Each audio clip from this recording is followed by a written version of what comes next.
யோசேப்பின் களஞ்சியம் திறக்கப்பட்டது பார்ட் 2. நிறைய பேர் கேக்குறாங்க, இந்த சூழ்நிலைக்கு நம்ம எப்படி ரெஸ்பான்ஸ் பண்ணணும், நீங்க எப்படி பாக்குறீங்க, உங்க பாயிண்ட் ஆஃப் வியூ என்ன? கெட்ட புக்கான பல்ல காட்டணும், பலருக்கு உதவி செய்யணும். பாலாக்குதலையும் பஞ்சத்தையும் பார்த்து நகைப்பி. பார்த்தா நம்புற மாதிரியே இல்லையா? நம்ம நாட்டம் ஜோடி. 2 காரியம், ஒண்ணு நோய், இன்னொன்னு பஞ்சம். இது ரெண்டையுமே அட்ரஸ் பண்ணிட்டு இங்க வேதவசனம் சொல்லுது, அதை பார்த்து நகைப்பி. தெரிஞ்சுக்கோங்க, ஆண்டவருக்கு ரொம்ப நகைச்சுவை உணர்வு இருக்கு. தேவன் சிரிக்கிற தேவன். இயேசு சிரிக்கிறார். ஊழியங்கள் நக்கல் பிடிச்ச ஆண்டவர் உள்ள போது பயங்கரமான நக்கல் நையாண்டி அவரை மாதிரி பண்ண முடியும். ஏன் எப்படி லாஃப் பண்றது? எப்படி லாஃப் பண்ண முடியும்? காலம் எப்படி இருக்கோ அப்படி நீங்க இருப்பீங்கன்னு வேதவசனம் சொல்லவே இல்லை. நீங்கள் காலத்தை வென்றவர்கள். காலத்தை வென்றவன் நான். Your seed, it change your season. பஞ்ச நேரத்துல எதை விசுவாசிக்கணும்? நான் சொல்றேன், பஞ்ச நேரத்துல கூட தேவன் உங்களை போஷிப்பார் என்று விசுவாசியுங்கள். பஞ்ச நேரத்துல கூட விதைகளை விதையுங்கள்.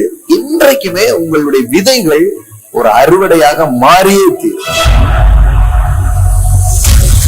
யோசேப்பு ஸ்டோரிய ஒரே லைன்ல சொல்லணும் தெரியுமா? அவன் வாழ்க்கையில நடந்த அத்தனை தீமையும் நன்மையாக மாறினான். என்னங்க, மறந்தது கூட நன்மை. ஆமா, குழியில போட்டது. ஆமா, வித்தவுட் பாஸ்போர்ட், வித்தவுட் வெரிபிகேஷன், எதுவுமே இல்லாம எகிப்துட்டான். பஞ்சம் 7 வருஷம் செழிப்பு, 7 வருஷம் பஞ்சம். இதுக்கு எப்படி தப்பலான்னு சொல்ற? வரப்போகிற ஒரு பஞ்சத்திற்கு ஒரு தேசத்தை தப்புவிக்க தேவன் முன்கூட்டியே ஆலோசனைகளை அளிக்கிறார். உலகம் குழப்புகிற நேரத்தில் சபை பதில் சொல்ல வேண்டும். என்னன்னே புரியலங்கன்னு மண்டை சொறிகிற நேரத்துல சபை என்கிற யோசிப்பு பதில் சொல்லும்படியாக அழைக்கப்பட்டிருக்கிறது. ஆவியை பெற்ற நம்ம சொல்லக்கூடாதுங்க. நம்ம பிரசங்கத்தை பார்த்துட்டு இது தேவ ஆவி அப்படின்னு மக்கள் சொல்லணும். யோசேப்பு என்கிற இந்த கதாபாத்திரம் இயேசு கிறிஸ்துவுக்கு முன்னடையாளமாக சொல்லப்படுகிறது. யோசேப்பு இருந்தா, the savior of the world இருந்தா, there is no famine. அங்கு பஞ்சம் இல்லை, அங்கு அழிவு இல்லை. தேசமும் ஜனமும் அழிவுக்கு தப்பப்படும். Because Jesus Christ is the savior of the world. கர்த்தருடைய வார்த்தைக்கு நாம் செல்லுவோம். வேத வசனத்தை திருப்பிக் கொள்ளுங்கள். யோபுவின் புஸ்தகம் 5வது அதிகாரம். Thank you Holy Spirit. என்னடா யோபு புக் எடுக்க சொல்றாங்களேன்னு பயப்படாதீங்க. நமக்கு யோபு புக்ல கூட வேற ஏதாவது தெரியும். தீழ்ப்பானதிலிருந்து நலமானதை பிறப்பிப்பவர்கள். Amen. That is a spirit. We carry it. Amen. So உங்க வேத புத்தகத்தை திருப்பிங்க. The book of Job chapter 5 verse 19. So we read. Yes, thank you. 6 இக்கட்டுகளுக்கு உம்மை நீங்களாக்குவார். 7வதிலும் பொல்லாப்பு உம்மை தொடாது. அப்போ இங்க நம்ம என்ன படிக்கிறோம் அப்படின்னு சொன்னா, ஒரு 7 blessings அந்த இடத்துல அவர் பேசுறாரு. 7 விதமான பாதுகாப்பு ஆசீர்வாதங்கள் அவர் பேசுறாரு. அதுல 20வது வசனம் நீங்க பாத்தீங்கன்னா இப்படி வருது. பஞ்ச காலத்தில் அவர் உம்மை மரணத்துக்கும் யுத்தத்திலே பட்டயத்தின் வெட்டுக்கும் விலக்கி மீட்பார். அதாவது காலம் எப்படி இருக்கோ அப்படி நீங்க இருப்பீங்கன்னு வேதவசனம் சொல்லவே இல்லை. நீங்கள் காலத்தை வென்றவர்கள். காலத்தை வென்றவன் நான். ஆமா, அதான் உண்மை. நம்ம பாடுறது இல்லாதனால யாரெல்லாமோ பாட்டு பாடிட்டு போயிடுறாங்க. நம்ம பாடினா கோவிச்சுக்கிறாங்க. பஞ்ச காலத்திலே அவர் உம்மை மரணத்துக்கும் யுத்தத்திலே, அதாவது ஒண்ணு ஃபேமைன் டைம், அந்த அதாவது எல்லாம் பஞ்சமா இருக்கிற ஒரு காலம். அந்த நேரத்துல உம்மை என்ன பண்றாரு? பாதுகாக்கிறார். யுத்தத்திலே பட்டயத்தின் வெட்டுக்கு விலக்கி மீட்பார். ஃபைட், அதாவது the war season, ஒன்னு ஃபேமைன் பஞ்ச காலம், இன்னொன்னு the season of war. அதுலயும் உங்களை என்ன பண்ணுவாராம்? விலக்கி மீட்பார். சொல்லுங்க பார்க்கலாம், விலக்கி மீட்பார். ஆமென். நாவின் சவுக்குக்கு மறைக்கப்படுவீர். விமர்சன காலம், நாவின் சவுக்கு பேசியே கொண்டுருவாங்க. ஆமா, நாவும் சவுக்குக்கும் மறைக்கப்படுவீர். அப்புறம் பாலாக்குதல் வரும்போது பயப்படாதிருப்பீர். எப்படி இருக்குது பாருங்களேன். பாலாக்குதல் வரும் பொழுது நீங்க எப்படி இருப்பீங்க? பயப்படாதிருப்பீர். ஏதாவது பரவாயில்ல, பயப்படாதிருப்பீர்னா கூட பரவாயில்ல. 22வது வசனம் பாருங்க. பாலாக்குதலையும் பஞ்சத்தையும் பார்த்து நகைப்பீர்.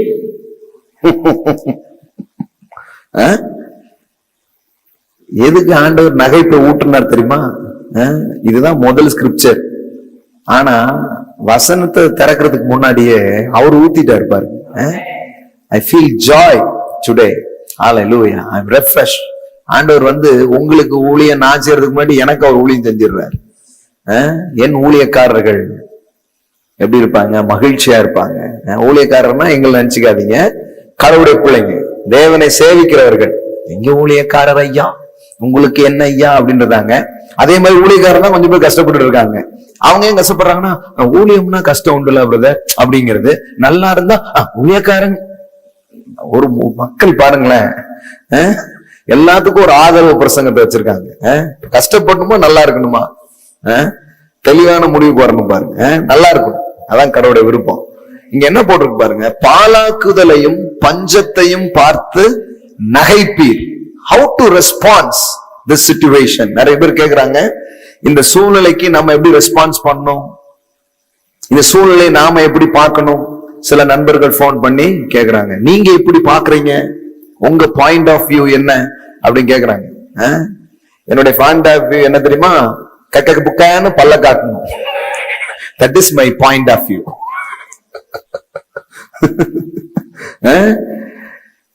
இந்த சூழமையில பல்ல காட்டணும், பலருக்கு உதவி செய்யணும். ஆமென். சோ தேவனுடைய பிள்ளைகள் கூட சீசன் அவங்களுக்கு என்ன?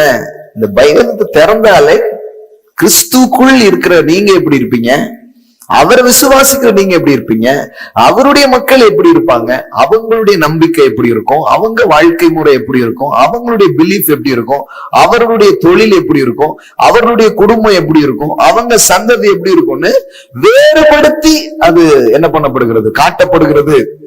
அப்போ what is our response to this situations? இந்த சூழ்நிலைக்கான ரெஸ்பான்ஸ் என்ன? 22வது வசனம், பாலாக்குதலையும் பஞ்சத்தையும் பார்த்து நகைப்பீர். என்னங்க இது பார்த்தா நம்புற மாதிரியே இல்லையே. நம்பினாத்தான் ஜோர்.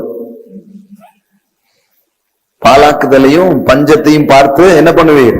நகைப்பீர். நீங்க இயல்பா அதை பண்ண முடியாது. நீங்க தேவனுடைய ஆவியில இணையும் போது, தேவனுடைய ராஜ்யத்தின் நினைவுகளால் நீங்கள் ஆட்கொள்ளப்படும் பொழுது, தேவனுடைய வார்த்தை உங்களிடத்தில் வரும் பொழுது, you can laugh this situation. இந்த சூழ்நிலையில நீங்கள் நகைப்பீர்கள். ஆமென். பாலாக்குதலையும் பஞ்சத்தையும் பார்த்து நகைப்பீர். ரெண்டு காரியம். ஒண்ணு நோய், எங்கேயும் மக்களை பாலாக்குற ஒரு நோயின் செய்தியை கேட்கிறோம். இன்னொன்னு பஞ்சம். இது ரெண்டையுமே அட்ரஸ் பண்ணிட்டு இங்க வேதவசனம் சொல்லுது, அதை பார்த்து நகைப்பீர். எப்படிங்க சிரிக்க முடியும்? நோயை பார்த்து சிரிக்க முடியுமா? பஞ்சத்தையும் தேவையும் பார்த்து சிரிக்க முடியுமானா, எப்பவுமே நீங்க நம்ப முடியாத ஒண்ண தேவன் பேசுகிறார், தேவனுடைய வார்த்தை பேசுகிறது. அதனாலதான் கொஞ்சம் இந்த லாஜிக் மைண்ட் உள்ளவங்களுக்கு இது விளங்கவே விளங்காது. அதே மாதிரி கிறிஸ்தவ மதத்துல வாழ்றாங்களா, அவங்களுக்கும் இப்ப பேசுறது விளங்காது. கடைசி அப்படிம்பாங்க. அவங்களுக்கு இது விளங்கவே விளங்காது. அவங்களுக்கு இது புரியுது ரொம்ப கஷ்டம். அந்த கிறிஸ்து அப்படின்னு பேசிட்டு இருப்பாங்க. நம்ம கிறிஸ்துவ பத்தி பேசுவோம். அவங்க எப்பவுமே அந்த கிறிஸ்துவ பத்தி பேசுறாங்க. இப்ப நிறைய பேசுறாங்க.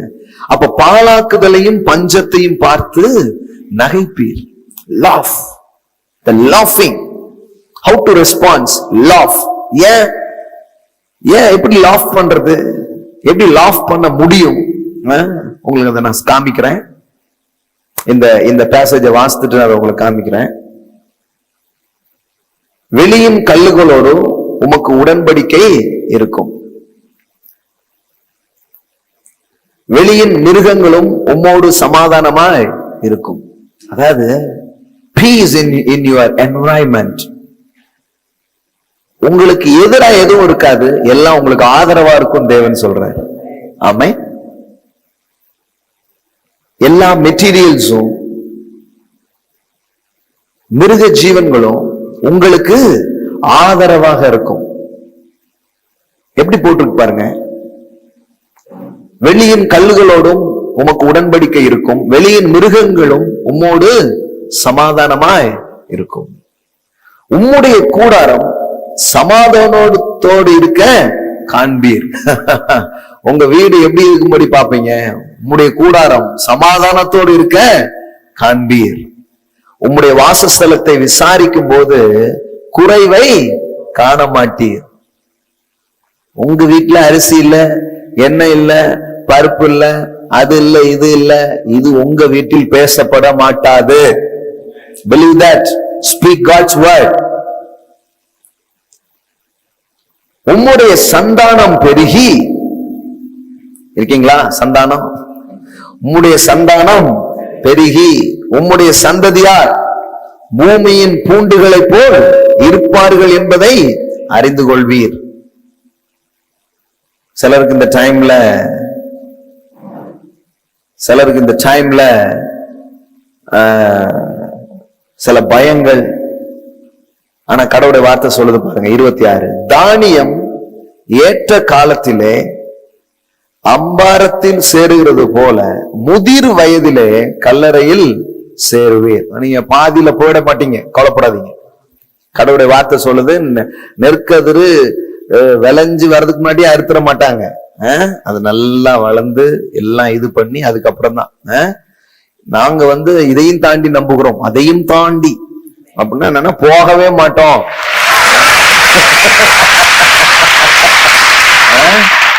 அப்படின்னா என்ன பண்றோம், நம்புறோம்.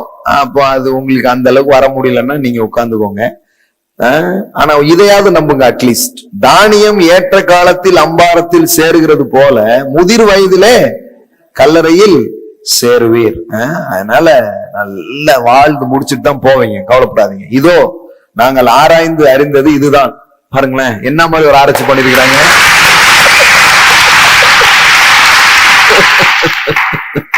காரியம் இப்படி இருக்கிறது, இதை நீர் கேட்டு உமக்கு நன்மை உண்டாக அறிந்து கொள்ளுவோம்.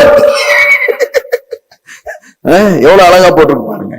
கண்ட காரியத்தை ஆராய்ஞ்சிட்டு இருக்க கூடாது. இதோ நாங்கள் ஆராய்ந்து அறிந்தது இதுதான். கண்ட வேத ஆராய்ச்சி அப்படின்னு போட்டு 666 போட்டு ஆராய்ச்சிக்கிட்டு இருக்காங்க. நாங்க அதெல்லாம் ஆராயல. நாங்க என்ன ஆராய்ஞ்சிருக்கோம்னா, எங்க வீட்டை தேடினீங்கன்னா எங்க வீட்டுல குறைவே இருக்காது. எங்க பிள்ளைங்களுடைய சந்ததி, எங்க சந்ததி பூண்டுகளை போல அப்படியே தளர்த்து கொண்டே இருக்கும். வெளியில் இருக்கிற பல பிசினஸ் சாம்ராஜ்யங்கள் எல்லாம் எங்க கூட கவர்னன்ட் பண்ணும். இந்த டைம்ல மிருகங்கள், கல்லுகள் கூட எங்களோடு உடன்படிக்கை செய்து கொள்ளும். இது எங்களுக்கு ஒப்பந்தம் போடும் நேரம். கர்த்தர் எங்களை பாதுகாக்கிறார். பஞ்சங்களின் நடுவுல கூட எங்களை சிரிக்க வைக்கிறாரு. எங்கள் ஆராய்ச்சியின் முடிவிலே நாங்கள் கண்டுபிடித்தது இதுதான். இதோ நாங்கள் ஆராய்ந்து அறிந்தது இதுதான். நாங்க இதைதான் ஆராயிறோம் வேதத்துல இருந்து. இதை ஆராய்ந்து இதைத்தான் மக்களுக்கு அறிவிக்கிறோம். நாங்கள் ஆராய்ந்து அறிந்தது இதுதான். காரியம் இப்படி இருக்கிறது, இதை நீர் கேட்டு உமக்கு நன்மை உண்டாக அறிந்து கொள்ளும். பாருங்க, நன்மையா இருக்கணும், வாழ்ந்து இருக்கணும், பிழைச்சிருக்கணும், நீயும் உன் சந்ததியும் பிழைக்கும்படிக்கு ஜீவனை தெரிந்து கொள் என்று எழுதியிருக்கிறது. இப்ப நீங்க இதையும் கேட்டுட்டு கேட்கலாம், இன்னொன்னையும் கேட்டுட்டு போலாம், அது உங்க சௌரியம். ஆனா நாங்க இதைதான் ஆராய்ச்சி கண்டுபிடிச்சோம். சூழ்நிலைகள் எப்படி இருக்கிறதோ அப்படி தேவனுடைய பிள்ளைகள் இருக்க வேண்டியதில்லை. சூழ்நிலைகளுக்கு ஏற்றா போல நம்ம போகணும்னு அவசியம் இல்ல. பஞ்சத்தையும் பாலாக்குதலையும் பார்த்து நகைப்பீர். 22 தான் இன்னைக்கு நம்ம படிக்க போறோம். 22வது வசனத்தை இன்னைக்கு நாம் படிக்க போகிறோம். யோசேப்பின் களஞ்சியம் திறக்கப்பட்டது பார்ட் 2. பஞ்ச காலத்துல கூட தேவன் அவருடைய ஜனங்களை எப்படி போஷிக்கிறார். வெறும் போஷிக்கிறது மட்டும் இல்ல, ஏதாவது சாப்பாடு போடுவாருங்கிறது மட்டும் இல்ல, பஞ்ச காலங்களில உங்களை செழிக்க வைப்பார்.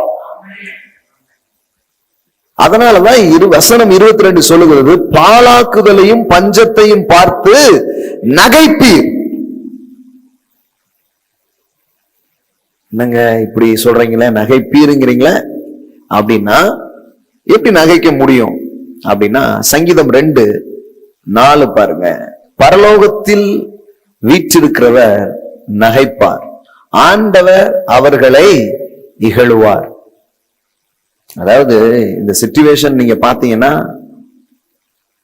எல்லாம் தேவனுக்கு எதிராக கலகம் பண்ணி தேவனுக்கு எதிராக மக்கள் என்னெல்லாமோ செஞ்சிட்டு இருக்கிற மாதிரியான ஒரு சூழ்நிலை. ஆனா வசனம் சொல்லுது, பரலோகத்தில் வீற்றிருக்கிறவர் என்ன பண்ணுவாரு? நகைப்பார். முதல்ல தெரிஞ்சுக்கோங்க, ஆண்டவருக்கு ரொம்ப நகைச்சுவை உணர்வு இருக்கு. தேவன் சிரிக்கிற தேவன். ஆமென். இயேசு சிரிக்கிறார். ஊழியங்கள்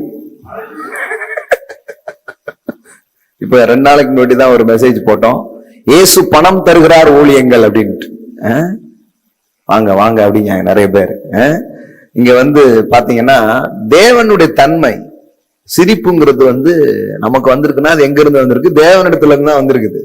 சிலர் ரொம்பவே சிரிக்கிறாங்கன்னா அப்போ ரொம்பவே வந்திருக்கு அந்த தன்மை தேவனிடத்துல இருந்து. ஆனா நம்ம ஹீரோக்கள் எல்லாம் சிரிக்கிற மாதிரி காட்ட மாட்டோம். நிறைய நேரத்துல அப்படின்னு இந்த வில்லங்கள் எல்லாம் சிரிக்கிற மாதிரி நிறைய சீன் காமிச்சிட்டோம். டெவில் சிரிக்கிற மாதிரி, பேய் சிரிக்கிற மாதிரி அப்படிலாம் காமிச்சிட்டாங்க. அதனால ஹீரோக்கள் எல்லாம் சிரிக்க மாட்டாங்க, அவங்க சீரியஸாவே இருப்பாங்க அப்படின்னு நினைச்சிட்டாங்க.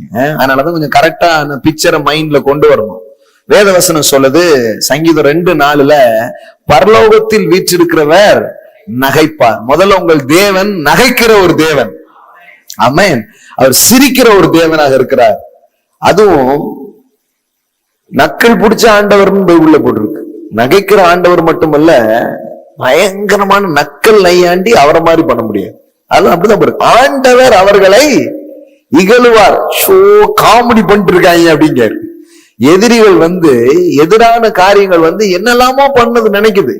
பாருங்களேன், இது இயேசுவை குறித்து சொல்லப்பட்ட தீர்க்க தரிசன வார்த்தைகள். 1வது 2வது வசனத்தை பாருங்க. ஜாதிகள் கொந்தளித்து ஜனங்கள் விருதா காரியத்தை சிந்திப்பானேன். கர்த்தருக்கு விரோதமாகவும் அவர் அபிஷேகம் பண்ணினவருக்கு விரோதமாகவும் பூமியின் ராஜாக்கள் எழும்பி நின்று அதிகாரிகள் ஏகமாய் ஆலோசனை பண்ணி அவர்கள் கட்டுகளை அறுத்து அவர்கள் கயிறுகளை நம்மை விட்டு எரிந்து போடுவோம் என்கிறார்கள்.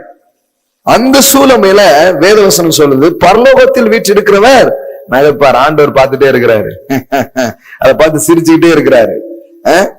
ஏன்னா அவர் எதை பாக்குறாருன்னா, இதெல்லாம் நடக்காது, நான் உன்னை வச்சிருக்கிறேன், அதுதான் என்ன பண்ண போகுது, நடக்க போகுது அப்படிங்கிறாரு. என்ன நடக்க போகுது அங்க பாருங்க. 6வது வசனம், நான் என்னுடைய பரிசுத்த பர்வதமாகிய சியோனின் மீதில் என்னுடைய ராஜாவை அபிஷேகம் பண்ணி வைத்தேன் என்றார். தீர்மானத்தின் விவரம் சொல்லுவேன். கர்த்தர் என்னை நோக்கி, நீர் என்னுடைய குமாரன் என்று நான் உம்மை ஜனிப்பித்தேன். என்னை கேளும், அப்பொழுது ஜாதிகளை உமக்கு சுதந்திரமாகவும் பூமியின் எல்லைகளை உமக்கு சொந்தமாகவும் கொடுப்பேன்.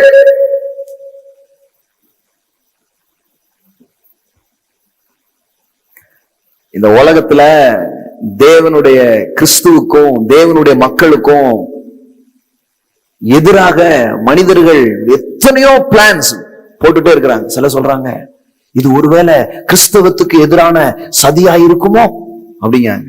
என்னமோ இருந்துட்டு போட்டோம், கருமம். நம்ம அதை பத்தி ஒண்ணும் கவலைப்பட வேண்டியதே கிடையாது. என்ன இது பண்ணாலும்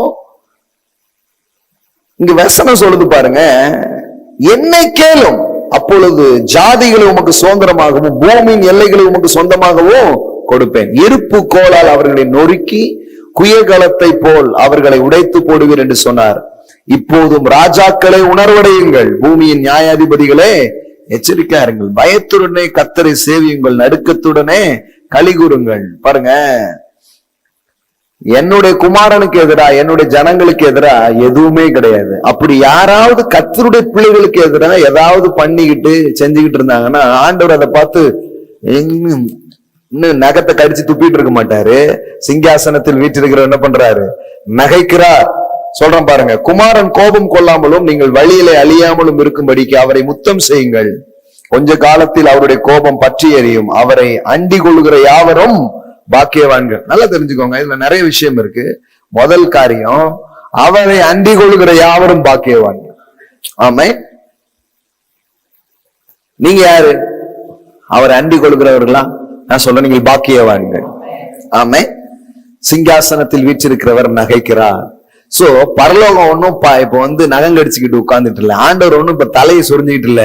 இப்படி ஒண்ணு வரும்னு நினைக்கலையே, இப்படி மோசமா போகும்னு நினைக்கலையே, என்ன பண்றது அப்படின்னு அவர் ஒன்னும் ஆலோசனை சங்கத்தை கூட்டிட்டு ஒண்ணும் இல்ல.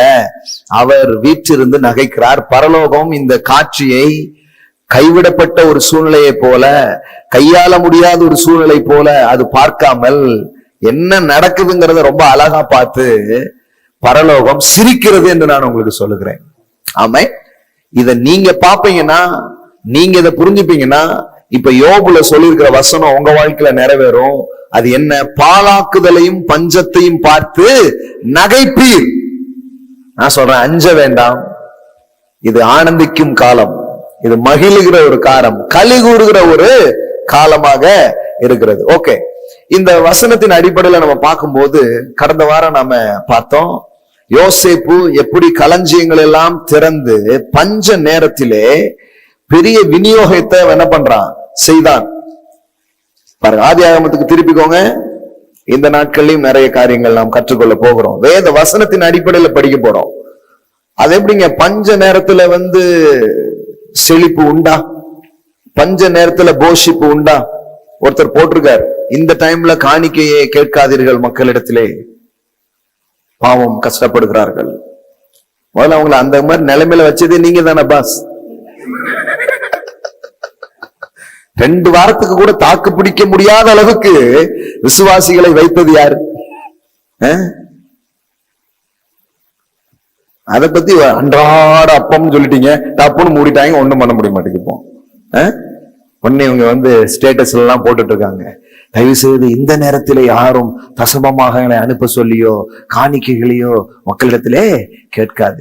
பாருங்க, சரி இப்பமாவது சத்தியம் விளங்கிருக்காங்க, இப்பவும் சத்தியமா விளங்கல. எப்படி சொல்றீங்க? பைபிள்ல நீங்க படிச்சு பாத்தீங்கன்னா, கொஞ்சோல எண்ணெய் கொஞ்சோல மாவு இருந்த போது தீர்க்கதரிசி கொண்டு வா, முதலாவது கொண்டு வாங்குறான். ஏன்னா தேவனுடைய ராஜ்யத்துல தேவனோடு இணைக்கப்படும் பொழுது அங்கு பெருக்கங்கள் உண்டாக ஆரம்பிக்கும். ஆமென், ஆமென், ஹல்லேலூயா. Your seed it change your season. நீங்க விதைக்கிறவங்களா இருப்பீங்களா? நீங்க தேவனுக்கு என்று கொடுக்கிறவங்களா இருப்பீங்களா? தேவனுடைய ராஜ்யத்திலே நீங்கள் இணைந்த நபர்களா நீங்க இருப்பீங்கன்னா, நான் சொல்றேன், உங்களுடைய சீடு உங்களை எதுக்கு லீட் பண்ணுதுன்னா, ஒரு புதிய சீசனுக்குள்ள உங்களை லீட் பண்ணுது. ஆமென், ஹல்லேலூயா. ஒரு புதிய சீசனுக்குள்ள நீங்க போவீங்க. நாங்க அப்படி சொல்றது இல்ல.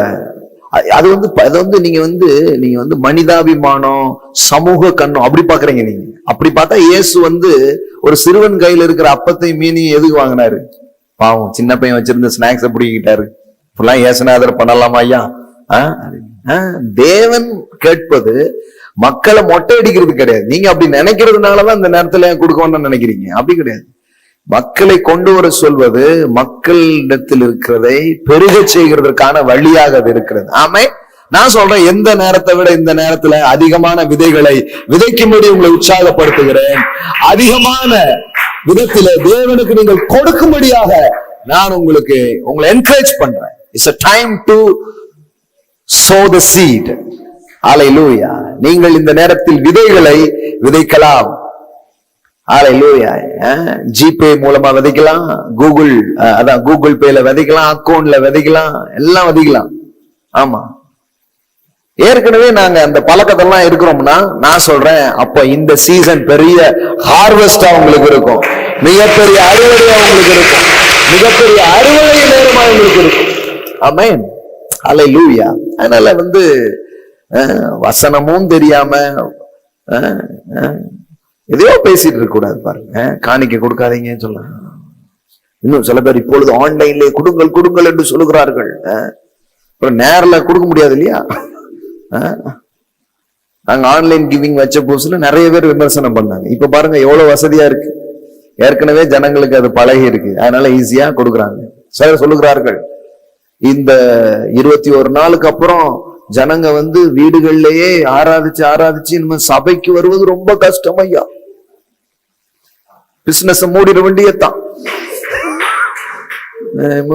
பிசாசு ஜனங்களை வஞ்சித்துருவான். 21 நாள்லயே கெட்டு போற மாதிரி நீ உருவாக்குனீங்களா மக்களை எவ்வளவு? என்ன நீங்க 21 டேஸ்ல அவன் மாறிடுவானா? ஏன்னா நீங்க சபையில தான் எல்லாம் இருக்குன்னு சொல்லி வளர்த்துட்டீங்க. நாங்க தேவ வார்த்தையில தேவ பிரசன்னத்துல எல்லாம் இருக்குன்னு சொல்லி இருக்கிறோம். சபைக்கு ஒரு முக்கியத்துவமான இடம் இருந்தாலும் நீங்கள் தனித்து தேவனோடு நடக்க முடியும், தேவனோடு வாக் பண்ண முடியும், தேவனோடு பேச முடியும். பாஸ்டர் பாஸ்டர்னு போன் பண்ண வேண்டியது இல்ல, நீங்களே கர்த்தர்ட்ட பேச முடியும் சொல்லி கொடுத்திருக்கனால ஒவ்வொரு விசுவாசியும் இப்ப வீட்டுல ஆராதித்து கம்யூனியன் கொடுத்து கர்த்தரை தொழுது கொண்டிருக்கிறார்கள். ஆமா, வீடுகள்ல கம்யூனியன் எடுக்கலாமா அப்படிங்க பாத்தீங்கன்னா, நாங்க முதல்ல பிராக்டிஸ் பண்ணனால இப்ப வீடுகள் எல்லாம் கம்யூனியன் எடுத்து கர்த்தரை உயர்த்தி கொண்டிருக்கிறார்கள். ஆமா, இப்ப நீங்க திடீர்னு சொன்ன 21 நாள் கம்யூனியன் இல்ல. இந்த நேரத்துல கம்யூனியன் எவ்வளவு முக்கியம் யோசித்து பாருங்க. நிலைக்கால பூசுன்னு வசனம் போடுறீங்க. அவன் இப்போ சரீரத்தையும் இதையும் எப்படி நினைவு கூறுவான்? நீங்க எந்த பாஸ்டர் கொண்டு போய் கொடுக்க முடியுமா? நீங்க கம்யூனியன் டெலிவரிக்கு போயிருக்குன்னு சொல்லி பாருங்க. அப்புறம் முதுகுலதான் டெலிவரி நடக்கும். ஆனா இது எப்போதுமே இதை பண்ணிருந்தோம்னா இந்த டைம் ஜனங்களுக்கு வித்தியாசமா இருக்காது பாருங்க. எப்போதுமே நாங்க போதிக்கிறோம். என்ன போதிக்கிறோம்னா, நீங்க வீடுகள் தோறும் அப்பம் விட்டார்கள்னு போட்டிருக்கோம். அந்த வசனத்தை தான் நாங்க ரொம்ப நாளா சொல்லிட்டு இருந்தோம். வீடுகள்லயே நீங்க அப்பம் பெற்றுக்கொள்ளலாம், கர்த்தரை நினைவு கூறலாம். அப்ப எதுக்கு நீங்க அதை மறுத்து பேசுனீங்கன்னா, அப்ப சபைக்கு வராம போயிடுவானே அப்படின்ட்டு. இப்ப சில பேர் இதை ஒத்துக்கிறாங்க. ஏன்னா வீடுகள்ல எடுக்கணும் இல்லையா அப்படின்ட்டு. இப்ப சபை திறந்த உடனே அது தப்பு, நீ கம்யூனியனை இங்க வந்துதான் எடுக்கணும். இப்படி கயிறை போட்டு கட்டி எல்லாம் ஜனங்களை நம்ம நடத்த முடியாது பாருங்க. ஆனா 21 டேஸ்க்கு அப்புறம் மக்கள் வீடுகள்லயே ஆன்லைன் சர்வீஸ்லயே பழகிட்டா வரவே மாட்டான் அப்படிங்கிற அளவுக்கு மக்களை மட்டமாக நீங்கள் பார்க்கிறீர்கள். நான் சொல்றேன், ஜனங்க அவ்வளவு மட்டமானவங்க கிடையாது. ஜனங்கள் கர்த்தரை நம்பி கர்த்தரை தேடுற அளவுக்கு ஜனங்கள் உயர்தரமான மனநிலை உள்ளவர்களாக அவர்கள் இருக்கிறார்கள். நீங்க ஜனங்களை மட்டமா பாத்தீங்கன்னா அவங்க அப்படிதான் இருப்பாங்க. நாங்கள் ஜனங்களை மதிப்பாய் பார்க்கிறோம். அல்லேலூயா, அல்லேலூயா. எப்பவும் ஆன்லைன் சர்வீஸுக்கு அது ஒரு வாய்ப்பு. மீண்டும் வீடுகள்ல போய் கேட்டுக்கொள்வதற்கும், நேரில் பங்கு பெற முடியாத பிள்ளைகள் அப்படி பங்கு வருவதற்கும் அது ஒரு வாய்ப்பு. அது மட்டும் இல்ல, சபை என்பதை நாங்க சர்வீஸ் அட்டென்ட் பண்ற ஒரு இடமாக கற்றுக் கொடுக்கவில்லை. சபை என்பது உறவுக்கான இடமாக சொல்லி கொடுத்திருக்கிறோம். ஆகையால நண்பர்களை, உறவுகளை கட்டி எழுப்புவதற்கு ஜனங்கள் சபைக்கு வருகிற பழக்கங்கள் இன்னும் பெரிதாய் தொடரும் என்று நான் சொல்லுகிறேன். ஆமென், அல்லேலூயா. சோ கர்த்தர் நல்லவர். அதனால இந்த டைம்ல வேற என்னெல்லாமோ போட்டுட்டு இருக்கிறாங்க. இப்ப உதவி செய்யறோம் பாருங்க கொஞ்சம் பேருக்கு, அதுக்கு நிறைய பேர் போட்டுட்டு இருக்கிறாங்க. இது வலதுகை கொடுப்பதை இடதுகை தெரியலாமா அப்படிங்கிறாங்க. வசனம் தான் தெரியும் தவிர ஒரு நாளும் சத்தியம் ஜீவன் ஒண்ணுமே தெரிய மாட்டேங்குது. அப்படி எத்தனை பேருக்கு நீங்க இப்போ ரகசியமா செஞ்சிட்டீங்க? ஐயா, இப்போ அந்த வலதுகை இடதுகைக்கு தெரியாம நீங்க எத்தனை ஆயிரங்களுக்கு நீங்கள் பொருட்களை செலவழித்து விட்டீர்கள். அப்படின்னா ஒரு ஈரவங்காயம் கிடையாது பாருங்க. சும்மா அப்படியே எதையாவது போடுற ஆட்களுக்கு எதையாவது என்ன பண்றது சொல்றது பாருங்க. நீங்கள் க்ளோஸ் போட்டீர்களா? அவன் க்ளோஸ் ஆயிட்டு இருக்கான் பாஸ். நீங்கள் க்ளோஸ் போட்டீர்களா? நீங்கள் முகமுடி அணிந்தீர்களா? எங்களுக்கு மாயமாலெல்லாம் பிடிக்காது. முகமுடி போட்டு போட்டா எடுத்தா எப்படி பாஸ் தெரியும்? அதனால கலட்டி வச்சுட்டு நாங்க எடுத்துட்டு போகும்போது போட்டு போயிருவோம். அதை பத்தி எல்லாம் நீங்க வருத்தப்படக்கூடாது. எங்க மேல நீங்க ரொம்ப அக்கறையா இருக்கிறதுக்காக நன்றி. சும்மா எதையாவது கருத்து போட்டுக்கிட்டு, கருத்து கந்தசாமிகள் கிறிஸ்தவத்துல நிறைய பேரு இவர்தான் வில்லேஜ் விஞ்ஞானி நினப்பு. கொஞ்சம் பேர் அலைஞ்சுக்கிட்டே இருப்பாங்க பாருங்க. ஆமா, இவங்களுக்கு விளக்கம் சொல்றதுனாலே பாதி நேரம் கெட்டு போயிருது பாருங்க. ஆமா, அதெல்லாம் பெருசா அதுல கவனம் செலுத்தாங்க, உதவி செய்யுங்க. அது வசனம் என்ன சொல்லுது அப்படி பார்த்தா வேதாகமத்துல கொடுத்தவங்களுடைய லிஸ்ட் அவ்வளவு இருக்கு தெரியுமா உங்களுக்கு? தாவீது இவ்வளவு கொடுத்தான், சாலமோன் ஒரு நாளைக்கு இவ்வளவு இது பண்ணா, ஒவ்வொரு நாளும் இவ்வளவு பணங்கள் வந்தது, இவ்வளவு விவரம் இருக்குங்க.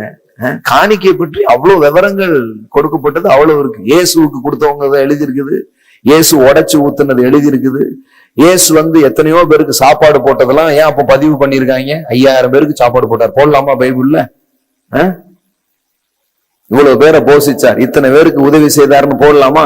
ஏழைகளுக்கு உதவி செய்வது வழக்கமா இருந்தபடினால் அவன் உதவுவதற்காக போனான், அதெல்லாம் ஏன் பைபிள்ல பதிவு பண்ணலாமா? ஏழைகளுக்கு உதவி செஞ்சாங்கிறத போடலாமா? அப்படி இல்லை பாருங்க. நோக்கத்தை தேவன் அறிகிறார். அது சொல்ல வந்ததனுடைய நோக்கம் என்னன்னா, பிரபலம் ஆவதற்காக அதையே, அந்த ஒரு காரணத்தையே மையமாய் வைத்து நீ செய்யாத, உதவி செய்யணும்னு நோக்கத்தோடு செய்யி, நான் மனுஷனுக்கு காட்டணுங்கிறதுக்காக செய்யாதன்னு சொல்றாரு. அவ்வளவுதான் விஷயம். இவங்க செய்யறதும் கிடையாது, செய்யற ஆட்களையும் விமர்சிப்பதுதான் அநேகருக்கு வழக்கமாக இருக்கிறது. பவுல் கொரிந்தியர் மற்ற நிருபங்கள்லாம் வாசித்து பாருங்க, இந்த தர்ம சகாயம் உதவி ஃபண்ட் எல்லாம் ரைஸ் பண்றாங்க. யாரு யாரு ஃபண்ட் கொடுத்தாங்கன்னு சொல்றாங்க. மக்கதோனியா சபை கொடுக்கல, கொரிந்து நிறைய கொடுத்தாங்க அப்படி எழுதியிருக்காரு. இப்பெல்லாம் போடலாமா பாஸ்? ஏன்னா மக்கதோனியா கொஞ்சோളം தான் கொடுக்க முடிஞ்சிச்சு. ஏன்னா அவங்க அந்த சபை ப்ராஸ்பரிட்டில வளரல. ராயல் ஃபேமிலி நிறைய கொடுத்துச்சு, ஏன்னா அது ப்ராஸ்பரிட்டில வளர்ந்துருக்கு. ஏன்னா நாங்க மட்டும் சாப்பிட்டுல இந்த டைம்ல அநேக சபைகளோடு இணைந்து மற்ற சபை விசுவாசிகளுக்கும் உதவும்படியாக தேவன் இந்த பஞ்ச காலங்களில் எங்கள் களஞ்சியங்களை நிரப்பி இருக்கிறார், ஆசீர்வதித்திருக்கிறார் என்று நான் உங்களுக்கு சொல்லுகிறோம். சும்மா பேச்சு இல்ல பாருங்க, செயல்ல இப்பொழுது காரியங்கள் நடந்து கொண்டிருக்கிறது என்பதை சொல்ல விரும்புகிறேன். அப்போ கொரிந்து நிறைய கொடுத்ததுங்கிறாரு பவுல், மிகுதியான பணம் வந்துச்சுங்கிறாரு.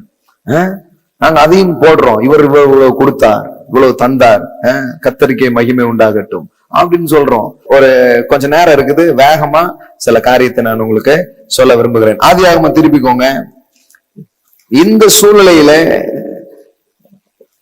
நாம் எப்படி நிறைவாக இருக்க முடியும், இந்த சூழ்நிலைகளிலே நாம் எப்படி பெருக்கங்களை அனுபவிக்க முடியும் அப்படிங்கிறத இன்னும் உங்களுக்கு நான் காட்ட விரும்புகிறேன். ஆதியாகமம் 41. யோசேப்பு சிறைச்சாலையில் இருக்கிறான், அங்க இருந்து அவனை விடுதலை ஆக்குறாங்க. காரணம் என்னன்னு உங்களுக்கு தெரியும். என்னன்னா, அந்த ராஜா சொப்பனம் பார்க்கறான். அந்த சொப்பனத்துக்கான அர்த்தங்கள் யாருக்கும் தெரிய மாட்டுக்கு. இப்பொழுது ஏற்கனவே சொப்பனத்துக்கு பதில பெற்றுக்கொண்ட ஒரு வேலைக்காரன் அங்க இருக்கிறான். அவன் ராஜா கிட்ட சொல்றான், நான் சிறையில் இருந்த போது என் கனவுக்கு ஒருவன் அர்த்தம் சொன்னான் அப்படின்னு யோசேப்பு அவன் ஞாபகப்படுத்துறான். உண்மையிலேயே யோசேப்பு இவனுக்கு ஒரு நேரத்துல உதவி செய்தான். அந்த உதவியை இவன் என்ன பண்ணான்? மறந்துட்டான். ஆதியாகமம் 40:14. இதுதான் அதன் அர்த்தம் என்று சொன்னதும் அன்றி, அதாவது அந்த ஜெயில இருந்த நபர்களுடைய ட்ரீமை அவன் இன்டர்பிரட் பண்றான். இதுதான் அர்த்தம் என்று சொன்னதும் அன்றி, நீ வாழ்வடைந்திருக்கும் போது என்னை நினைத்து என் மேல் தயவு வைத்து என் காரியத்தை பார்வோனுக்கு அறிவித்து இந்த இடத்திலிருந்து என்னை விடுதலையாக்க வேண்டும். ஒரு உதவி செஞ்சான். அதோடு கூட அவன் என்ன கேட்கிறான்? இப்ப நீ நாளைக்கு முக்கியமான இடத்துக்கு போன பிறகு என்னை மறந்துடாத, எனக்கு உதவி செய் அப்படிங்கிறான். பாருங்க, நன்மை செய்த ஒரு யோசேப்பு. ஆனா என்னன்னே தெரியல, அவன் அதுக்கப்புறம் அதை பற்றி ஞாபகம் இல்லாதவனை போல அவன் நடந்துக்கிறான். ஒரு நாளும் அவனுக்கு அந்த உதவி கிடைக்கவே இல்லை. ஆனா யோசேப்பு சொன்ன அந்த விளக்கங்கள் மட்டும் என்ன பண்ணுச்சு? நிறைவேறினது. வசனம் 23 பாருங்க. ஆனாலும் பானபாத்திரக்காரரின் தலைவன் யோசேப்பை நினையாமல் அவனை மறந்து விட்டான். சில நேரத்துல நாம விதைக்கிற விதைகள், நாம செய்கிற உதவிகள், சில பேரு ரெஸ்பான்ஸ் பண்ணுவாங்கன்னு நினைச்சு நம்ம பண்றோம், ஆனா ரெஸ்பான்ஸ் பண்ணாம போயிடுறாங்க. நிறைய முறை இதை நான் சொல்லியிருக்கிறேன். ஏன் சிலர் விதைக்கிறதுக்கு அவங்களுக்கு முடியல, சிலருக்கு ஏன் உதவ முடியல? ஏன்னா உதவி பெற்றவர்கள் அந்த உதவிக்கு நன்றியாய் நடந்து கொள்ளவில்லை. அப்ப ரொம்ப கஷ்டமாயிடுது. இந்த பாதிக்கப்பட்ட அந்த உலகம் எப்படிப்பட்ட விதத்துல இந்த உலகம் பாதிக்கப்பட்டிருக்குதுன்னா, நீங்க செய்யற நன்மையை கூட அவங்களால ரிசீவ் பண்ண முடியாத ஒரு உலகம். நீங்க செய்த நல்லதை கூட அவன் கெட்டதுன்னு நினைச்சுப்பான், அல்லது நீங்க செய்த நன்மைக்கு எந்த ரெஸ்பான்ஸும் காட்டாத மக்கள் நிறைய இருப்பாங்க. அதனாலதான் நான் எப்பவுமே ஆண்டுடைய பிள்ளைங்களை உற்சாகப்படுத்துறதுக்கு நான் சொல்லுகிற தேவனுடைய வசனம் என்னன்னா, கலாத்தியர்ல சொல்லப்பட்டிருக்கிறது. கலாத்தியர் 6வது அதிகாரத்திலே நாம் இவ்விதமாய் வாசிக்கிறோம். கலாத்தியர் 6. Glory to be the living God. Amen. கலாத்தியர் 6ஆம் அதிகாரம் 7ஆம் வசனம் 9 படிப்போம். நன்மை செய்கிறதில் சோர்ந்து போகாமல் இருப்போமாக, நாம் தளர்ந்து போகாதிருந்தால் ஏற்ற காலத்தில் அறுப்போம். பாருங்க, என்ன மாதிரி நன்மைகளை செய்யலாம், செய்திருக்கிறாங்க, அதெல்லாம் அங்க இருக்குது, நீங்க விவரமா வாசித்துக்கோங்க. ஆனா இதை மட்டும் நான் சொல்றேன், நன்மை செய்கிறதில் சோர்ந்து போகாமல் இருப்போமாக, நாம் தளர்ந்து போகாதிருந்தால் ஏற்ற காலத்தில் அறுப்போம். கலாத்தியர் 6:9. அப்போ எப்பவுமே நாம செய்யற எல்லா நன்மைகளுக்கும் மக்கள் உடனே ரெஸ்பான்ஸ் பண்ணுவாங்க அப்படின்னு நம்ம சொல்லிட முடியாது. ஆனா நம்ம எப்பொழுதும் ஒரு காரியத்தை மனதில் கொண்டவர்களாக நாம் இயங்க வேண்டும். அது என்ன? நன்மை செய்யும்படி தேவன் சொல்லியிருக்கிறார், அதனால் நான் செய்ய போகிறேன். அதற்கான அறுவடையை ஏற்ற நேரத்திலே தேவன் எனக்கு கொண்டு வருவார். அல்லேலூயா. எல்லாம் சொல்லுங்க, என் விதை முளைக்கும், என் விதை சாகாது. சிலருக்கு சில கேள்வி, நான் விதைத்து கொண்டே இருக்கிறேன். இப்போ இதை பார்த்துட்டு இருக்கிறவங்களுக்கு சில கொஸ்டின்ஸ் இருக்கலாம். நான் விதைத்து கொண்டே இருக்கிறேன், ஆனால் நான் இன்னும் அறுவடையை பார்க்கல. சிலருக்கு அதுல சோர்ந்தே போயிடுவாங்க. பாலசேகர் பிரதர் விதைங்கிறாரு, நானும் எவ்வளவோ விதைச்சிருக்கிறேன், பார்க்கல. எல்லாரும் அப்படி சொல்றது இல்ல. நிறைய பேர் விதைக்க ஆரம்பித்ததுக்கு அப்புறம் பெரிய அறுவடைய மாற்றங்களை பார்த்துட்டு இருக்காங்க. சில பேருடைய விதைகள் ஒரு அறுவடையாகவே மாறாம இருக்கு. இப்போ பஞ்ச காலத்தில் ஈசாக்கு விதைத்தான், அவன் 100 மடங்கு அறுத்தான். இந்த வசனம் எல்லாம் மனப்பாடமா தெரியும். ஆனா பஞ்ச காலத்துல எப்படி பிரதர் விதைக்கலாமா? ஏற்கனவே விதைத்திருக்கிறோம், ஒன்னும் பார்த்த மாதிரி தெரியலையேங்கிற மாதிரி உங்க உள்ளத்துல என்ன இருக்கலாம். எப்பவுமே அந்த வசனத்தை நீங்க கவனிச்சு பாருங்க, ஏற்ற காலத்திலே நீங்கள் அறுப்பீர்கள்.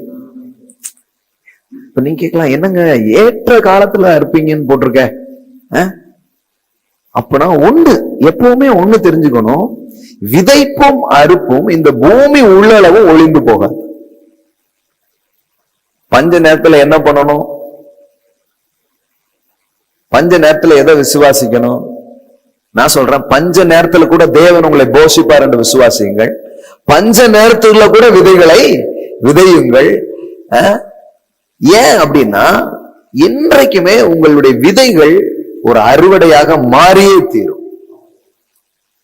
நீங்கள் சோர்ந்து போகாமல் அதை செய்து கொண்டே இருங்கள். என்னங்க அது ஏன் உடனே நடக்கக்கூடாது, ஏன் லேட்டா நடக்கணும் அப்படின்னா, இப்ப இந்த சம்பவத்தையே நீங்க பாருங்களேன். இப்ப யோசேப்பு சிறையில் இருந்த போது ஒரு நன்மையை விதைத்தான். இப்ப இந்த உதவி பெற்றவன் போய் உடனடியா அந்த விதை ஒரு அறுவடையா மாறி இருந்துன்னு வைங்களேன், அவன் போய் என்ன பண்ணிருக்கலாம், ராஜா கிட்ட ஒரு ரெக்கமெண்ட் பண்ணி அட்லீஸ்ட் பெயிலையாவது ஒரு ஜாமீன் எடுத்து,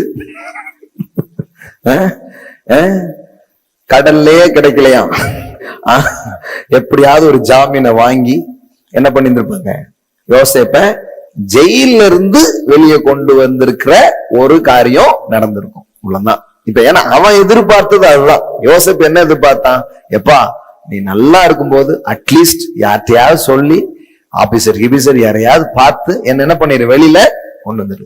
சோ ஒருவேளை நடந்திருந்தா என்ன நடந்திருக்கும், ஜெயில இருந்த யோசேப்பு என்ன பண்ணியிருந்திருப்பான், வெளியில வந்திருப்பான். இதுதான் நடந்திருக்கும் இல்லையா?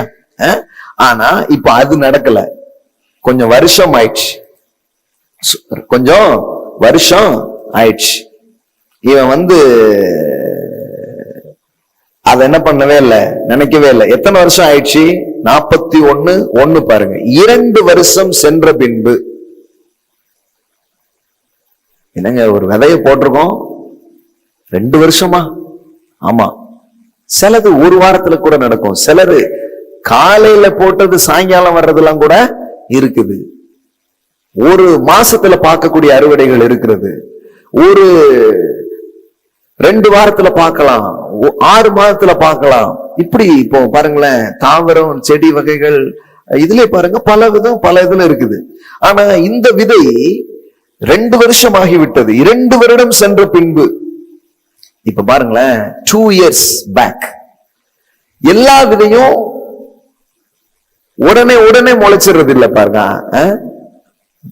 ஒண்ணுதான் நம்ம ஒன்றை நாம் தெளிவாய் நம்ப வேண்டும், எல்லா விதையும் அறுவடையாக மாறும். ஆமே, ஒன்றும் பொய்த்து போகாது, ஒன்றும் பொய்த்து போகாது. ஏன்னா இன்னொன்னு, எல்லா அறுவடையும் நீங்க நினைச்ச நேரத்துல வராம தேவன் அந்த விதையை மிக சரியான நேரத்தில் உங்க கையில அறுவடையா கொண்டு வர அவர் விரும்புகிறார். இப்ப 2 வருஷம் சென்ற பின்பு பார்வோன் ஒரு சொப்பனம் கண்டான். அது என்னவென்றால் அப்படின்னு அந்த சொப்பனம் இருக்கு. இப்ப யோசேப்பினுடைய விதை இப்போ அறுவடையா மாறுது. எப்ப மாறுது? 2 years பேக், 2 வருஷம் கழிச்சு அறுவடையா மாறுது. அது உடனே அறுவடையா மாறினா அவன் ஜெயில இருந்துதான் வெளியே வந்திருப்பான். ஆனா 2 வருஷத்துக்கு அப்புறம் இது அறுவடையா மாறுறதுனால இப்ப என்ன நடக்குது?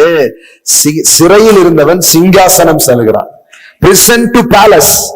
அப்போ அதனாலதான் வேதம் சொல்லுது, நீங்கள் நன்மை செய்கிறதில் சோர்ந்து போகாதிருங்கள். நீங்கள் சோர்ந்து போகாதிருந்தால் ஏற்ற காலத்திலே நீங்கள் அறுப்பீர்கள் என்று நான் உங்களுக்கு சொல்லுகிறேன். Hallelujah. I believe that sowing and reaping. ஒரு சீசன் தேவனுடைய வசனங்களை எனக்குள்ளாக விதைத்துக் கொண்டே இருந்தேன். ஒரு சீசன் இருந்தது, யாரும் ஊழியத்து கூப்பிடல, யாரையும் தெரியாது, அந்த மாதிரி ஒரு டைம். ஆனா இன்னொரு சீசன் வந்துச்சு. அது என்னன்னா, கூப்பிடுற இடத்துக்கெல்லாம் போகவே முடியலங்கிற மாதிரி ஒரு சீசன். அழைக்கிற நாடுகளுக்கெல்லாம் வர முடியலன்னு சொல்ற ஒரு சீசன். அப்ப பாருங்க, the season for everything. I tell you, உங்களுக்கு ஒரு ஹார்வெஸ்ட் டே தேவன் வைத்திருக்கிறார், உங்களுக்கு ஒரு அறுவடை நாளை வைத்திருக்கிறார். ஆகையால் விதைப்பதிலேயோ நன்மை செய்வதிலேயோ சோர்ந்து போகாதீர்கள். ஆமென். உங்களுடைய ஹார்வெஸ்ட் வருது, நான் உங்களுக்கு சொல்றேன். உங்களுடைய நன்மைகள் நினைவு கூறப்படுகிறது என்று நான் சொல்லுகிறேன். ஆமென். அந்த டைம் ரொம்ப நல்ல டைம்ங்க. ஒருவேளை அதுக்கு முன்னாடி வந்திருந்தா கூட அவ்வளவு நல்லதா இருக்காது. ஆனா தேவன் மிக சரியான நேரத்துல அதை அனுப்புவார்.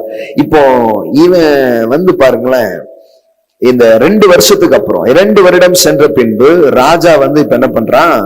சொப்பனத்தை பாக்குறான். இப்ப பாருங்க, இப்போ 41வது அதிகாரம் 9வது வசனம். அப்பொழுது பானபாத்திரக்காரரின் தலைவன் பார்வோனை நோக்கி, நான் செய்த குற்றம் இன்றுதான் என் நினைவில் வந்தது. என்ன குற்றம்? ஒருத்தன் எனக்கு செஞ்ச நன்மையை என்ன பண்ணிட்டேன்? மறந்துச்சேன். நான் செய்த குற்றம் இன்றுதான் என் நினைவில் வந்தது. பாருங்க, தேவன் நினைவில் வைத்துக் கொள்ளுகிற தேவன் மட்டுமல்ல, சில பேருக்கு சரியான நேரத்துல சில விஷயத்த நினைப்பூட்டுகிற தேவனாக இருக்கிறார். உங்களுக்கு அறுவடை வரும்படி, உங்களுக்கு செழுமை வரும்படி, உங்களுக்கு விடுதலையும் உயர்வும் வரும்படி தேவன் சிலருக்கு சில காரியத்தை சரியான நேரத்திலே நினைப்பூட்டுகிற தேவன் நான் உங்களுக்கு சொல்லுகிறேன். ஆமென். So thank God. அவன் மறந்ததற்காக நன்றி. சிலர் எண்ணாமல் போனதும் சிலர் மறந்ததும் கூட உங்க வாழ்க்கையில நன்மையா இருக்கும். இந்த யோசேப்பு ஸ்டோரிய ஒரே லைன்ல சொல்லணும் தெரியுமா? அவன் வாழ்க்கையில நடந்த அத்தனை தீமையும் நன்மையாக மாறினது. தீமை எல்லாம் நன்மையா மாறிச்சுன்னா அது இந்த யோசேப்பு கதை தான். என்னங்க, மறந்தது கூட நன்மையா? ஆமா. குழியில போட்டது, ஆமா. வித்தவுட் பாஸ்போர்ட், வித்தவுட் வெரிபிகேஷன், எதுவுமே இல்லாம எகிப்துக்கு போயிட்டான்.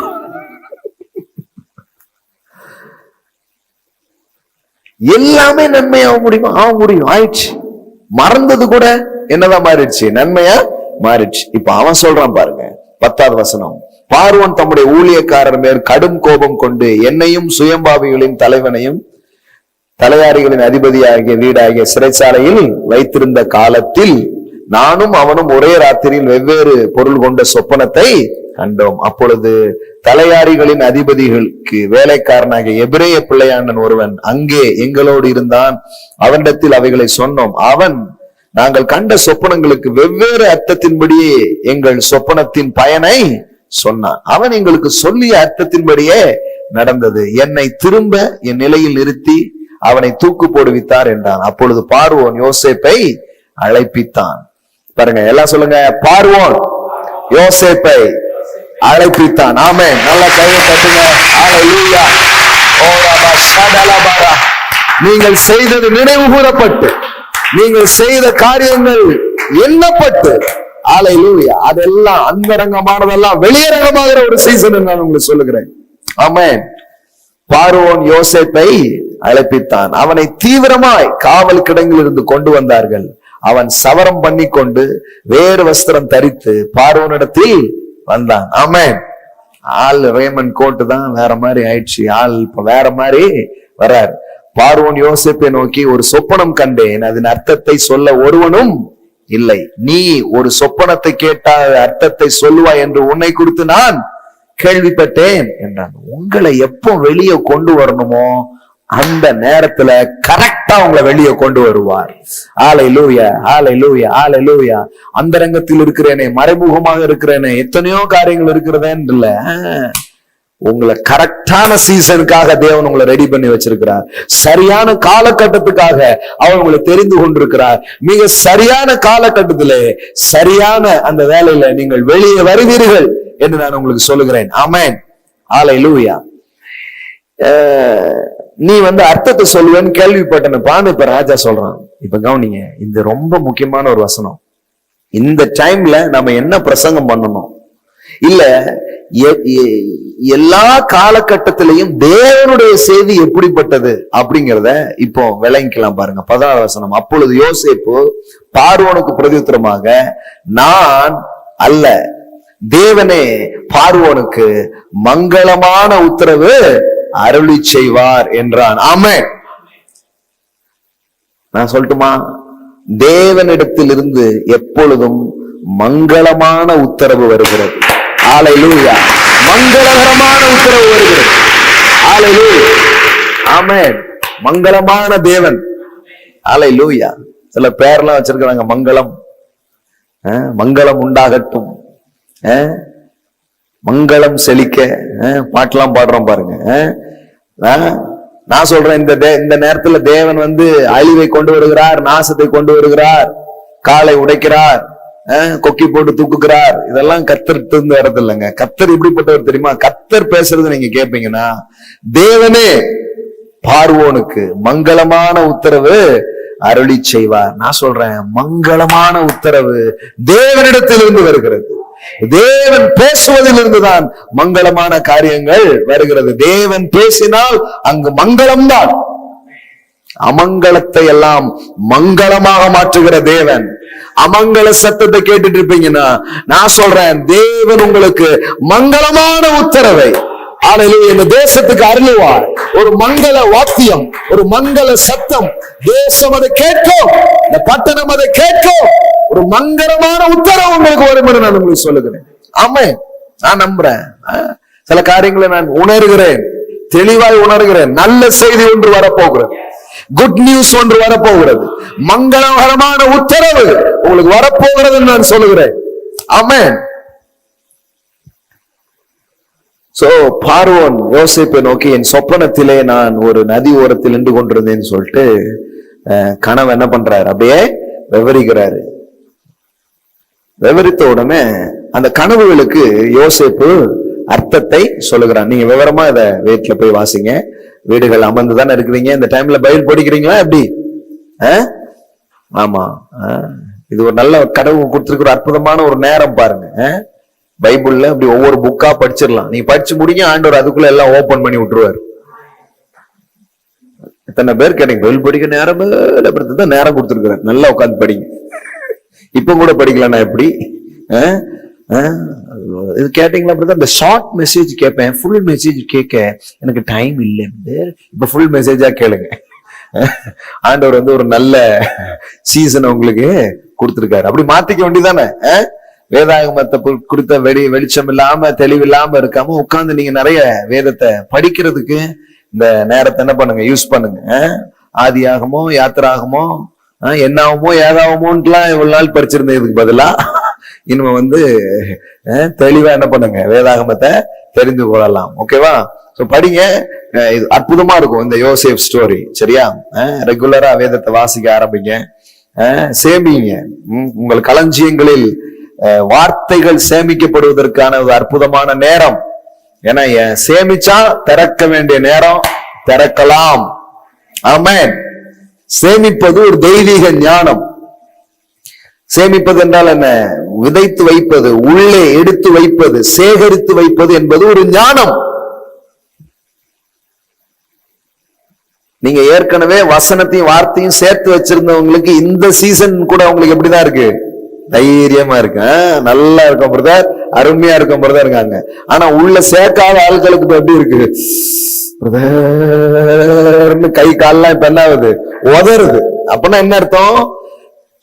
சேர்க்க வேண்டிய நேரம் சேர்க்கிறது இல்ல. ஐயோ மூடிட்டான் பிரதர், பிரதர் என்ன பிரதர், அடுப்பு பத்த வைக்க முடியுது பிரதர், மோடி வந்து மெழுகுதிரி பத்த வைக்க சொல்றாரு பிரதர்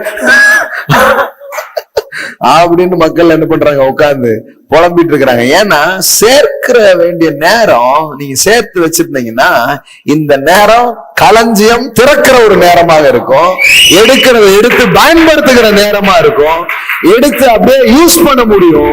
உங்களுக்கும் சரி மற்றவங்களுக்கும் சரி, நீங்கள் இந்த நேரத்தை ரொம்ப யோசிப்பு மாதிரி இந்த டைமை நீங்க யூஸ் பண்ற ஒரு டைமா உங்களுக்கு இருக்கும் பாருங்க.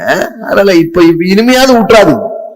அதான் புரிஞ்சுக்கணும் பாருங்க. கடவுள் வந்து எந்த அளவுக்கு சொல்லிட்டாருன்னா, எப்ப அந்த எறும்புடையாவது போய் கத்துக்கோன்ட்டாரு. பாலசேகர் எவ்வளவு சொன்னாரு, நீ கத்துக்க மாட்டேங்க. பாலசேகர் பிரசங்கத்தை கேட்காட்டினாலும் அட்லீஸ்ட் உன் வீட்டுல அலைகிற எறும்பு பின்னாடியாவது போய் கத்துக்கோ. ஏன்னா அது மழை காலம் வரும் என்று அறிந்து கோடை காலத்திலே அது என்ன பண்ணுது? சேர்த்து வைக்க. அதுக்கு பாஸ்டரும் கிடையாதான், அதுக்கு தலைவனும் இல்லை, பிரபுக்களும் இல்ல. ஆனா அது எவ்வளவு ஞானமா செய்துங்கிறாரு கடவுள். மழை காலத்துல வெளியே போக முடியாது, போனா அவள் வர முடியாது இல்லையா? அதனால அவள் வந்து என்ன பண்ணிடுறாங்க, முதல்லயே ஆகாரத்தை சேர்த்து வச்சுட்டு ஞானமா வாழுது. ஆனா மனுஷன் தான் ஒரு சேமிப்பு பழக்கம் இல்ல, பொருளாதாரத்தையும் சேமிக்கல நிறைய பேரு. அதுவும் தப்பு பாருங்க. ஏன்னா யாரோ சிலர் பேசிட்டாங்க, என்ன பேசிட்டாங்கன்னா, அவன் வந்து திருடன் அங்க கண்ணம் விட்டு திருடுவான், நீ சேர்க்காதன்ட்டாங்க. இப்ப பாருங்க, துட்டே இல்ல பிரதர் அப்படின்ட்டு நம்மளை போட்டு திட்டுறது. பாருங்கள் இவர் பண்றாரு, தன்னை சேர்த்து வைக்கணும் பாருங்க. அது ஒரு பெரிய ஞானம், அந்த தேவன் வெளிப்படுத்துகிற ஒரு ஞானம். வெறும் பணம் காசை மட்டும் நான் சொல்ல, தேவனுடைய வார்த்தை, தேவனோட எல்லாம் ஏற்கனவே பெற்றுக்கொண்டிருந்தா அந்த டைம் வரும்பொழுது அது உங்களுக்கு கெட்ட காலம் கிடையாது. தினந்தோறும் தன் பாடங்களை படித்து அந்த ஹோம்ஒர்க் எல்லாம் பண்ணி கரெக்டா வந்துட்டு இருக்கிற ஒரு பையனுக்கு பரீட்சை காலம் ஒன்னும் கஷ்ட காலம் கிடையாது அவனுக்கு. ஓகே, அதெல்லாம் வெளிப்படுத்துறதுக்கான ஒரு காலம் தான். அப்ப இந்த சீசன் வந்து கெட்ட சீசனா ஒரு நாள் இருக்காது பாருங்க. ஓகே, இப்ப கவனிங்க, ஒரு பெரிய ஞானம் இங்கே வெளிப்படுகிறதை நாம் பார்க்கிறோம். பஞ்சத்தை மேற்கொள்ளுகிற ஒரு தேவ ஞானம், பஞ்சங்களை மேற்கொள்ளுகிற தெய்வீக ஞானம் இங்கு வெளிப்படுகிறது. நாம் கிருபையை மாத்திரம் புரிந்து கொள்ளக்கூடாது, தேவ ஞானத்தையும் நாம் புரிந்து கொள்ள வேண்டும். நான் ரெண்டுமே ஒண்ணுன்னு தான் நினைக்கிறேன். ஒருவேளை வேற வேற மாதிரி யோசித்தீங்கன்னா நான் உங்களுக்கு சொல்றேன், உங்களை தப்புவிப்பது கிருபை என்றால் மாட்டாமலே உங்களை பாத்துக்கிறது தேவ ஞானம். ஆமென். எத்தனை வரை மாட்டினாலும் என்ன தூக்குவார்ல, கண்டிப்பா I believe that grace of God. ஆனா தேவ ஞானம் உங்களுக்கு இருந்ததுன்னா நீங்க மாட்டவே மாட்டீங்கல்ல, நீங்க உணரவே மாட்டீங்கல்ல. That is the wisdom of God. ஆமென். வந்தா நடந்துட்டா அப்ப கிருபை.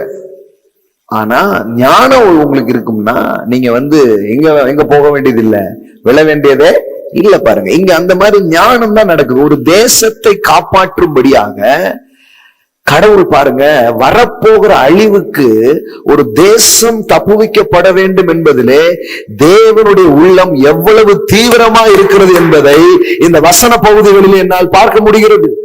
ஆளுகிற ஒரு தலைவனுக்கு, ஆளுகிற ஒரு ராஜனுக்கு கனவின் மூலம், சொப்பனங்கள் மூலம், அவன் ஒன்னும் பிலிவர் கிடையாதுங்க. பார்வோன் ஒன்ன பிலிவரா கிடையாது. ஆனா ஒரு நாட்டின் அரசன், ஒரு நாட்டின் ராஜா, அவனுக்கு சொப்பனத்தை கொடுத்தது யாரு? தேவன். அப்ப கர்த்தர் பாருங்க, ஆளுகிற தலைவர்கள், ஆளுகிற ஒரு ராஜனுக்கு, ஒரு தலைவனுக்கு சில காரியத்தை முன்கூட்டியே தெரியப்படுத்துகிற தேவனாக அவர் இருக்கிறார் பாருங்க. ஆமே. அதனாலதான் பாருங்க, எந்த அளவுக்கு தலைவர்களா, லீடர்களா வராங்களோ அந்த அளவுக்கு அவர்கள் தேவனை நம்புறவங்களா, சார்ந்து கொள்றவங்களா இருக்க வேண்டியது அவசியம். ஏனென்றால் தேவன் சில காரியத்தை முன்னறிவித்து ஒரு தேசத்தையே காப்பாற்றுகிற தேவனா இருக்கிறார். ஆனா சிலர் முரட்டாட்டம் புடிச்சுக்கிட்டு ஆண்டவர் சொன்னா நாங்க கேட்கணுமாக்கும், ஆண்டவர் என்ன அப்படிங்கும் போது தேசம் அழிவை சந்திக்கிறது. தேவன் நான் நம்புறேன், தேவன் முன்கூட்டியே வெளிப்படுத்துகிற தேவன் என்று. எது அழிவு வரும் அப்படின்னு வெளிப்படுத்துற தேவன் கிடையாது. அந்த தேவனை நான் பார்க்கல. அழிவு வந்தால் கூட நீ உன் ஜனமும் எப்படி தப்பலாம் என்று முன்கூட்டியே சொல்லுகிற ஒரு தேவனை நான் இந்த வேதாகமத்திலே பார்க்கிறேன். ஒவ்வொரு அழிவுக்கும் முன்னாடியும் தேவன் தன் ஜனங்களோடு, தன் மக்களோடு, தலைவர்களோடு அவர் பேசுகிறார்.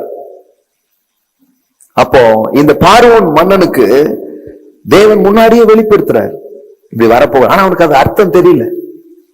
அந்த அர்த்தத்தை வெளிப்படுத்துற சாவி யாருக்கிட்ட இருக்குது? யோசேப்பின் இடத்துலதான் இருக்குது. பாருங்க, இன்னைக்கு உலகம் குழம்புகிற நேரத்தில் சபை பதில் சொல்ல வேண்டும். என்னன்னே புரியலங்கன்னு மண்டையை சொறிகிற நேரத்துல சபை என்கிற யோசேப்பு பதில் சொல்லும்படியாக அழைக்கப்பட்டிருக்கிறது. ஆனா இவங்க மங்களகரமான உத்தரவுலாம் சொல்றது கிடையாது. இவங்க அமங்கலமான பிரசங்கத்தை இந்த நேரத்துல செய்திட்டு இருந்தாங்க. ஒருத்தர் பண்ற பிரசங்கத்தை பார்த்து பாராளுமன்றம், சட்டமன்றத்துல இருந்து கூப்பிடணும், அந்த ஆளை கொஞ்ச நேரம் ஏதாவது சொல்லுங்கப்பா, மண்டையே வேலை செய்ய மாட்டேங்குது, கொஞ்ச நேரம் பிரசங்கம் பண்ண சொல்லுங்க, சில ஆலோசனைகளை சொல்லுங்க. யோசேப்பை, சபையை பார்வோன் அழைக்கும் ஒரு காலமா இது இருக்கிறது. சபையை கடவுள் எதுக்கு வச்சாரு? ஒரு யோசேப்பு போல வச்சாரு. எதுக்கு வச்சாரு? பார்வோன்கள் குழம்புகிற நேரம் யோசேப்புகள் பதில் சொல்ல வேண்டும். That is the measure of God. That is the measure of the body of Christ. கிறிஸ்துவின் சரீரத்தினுடைய அளவை நான் பேசுகிறேன். இன்னைக்கு அப்படி இல்லாம இருந்தா நாம் அப்படி எழும்ப வேண்டும். இந்த காலத்திலே இல்லாட்டினாலும் இப்படி ஒரு காலத்தில் ஒரு தலைமுறை அப்படி எழும்பி நிற்க வேண்டும் என்பதை இந்த செய்தியின் மூலம் நான் பதிவு செய்ய விரும்புகிறேன். பார்வோன் அழைப்பிக்கும் யோசேப்புகளாக சபை இருக்க வேண்டும், தேவ பிள்ளைகள் இருக்க வேண்டும். அதுதான் சபை. இப்ப சபை என்னன்னா தனக்கே பதில் தெரியாம நின்று உட்கார்ந்துட்டு இருக்கு. பார்வோன் ஏதாவது எனக்கு செய்வானா அப்படின்ட்டு இருக்காங்க யோசேப்புகள் போறோம். சமூகம் எங்களுக்கு ஏதாவது செய்யுமா அப்படின்ட்டு கிடையாது. பாருங்க,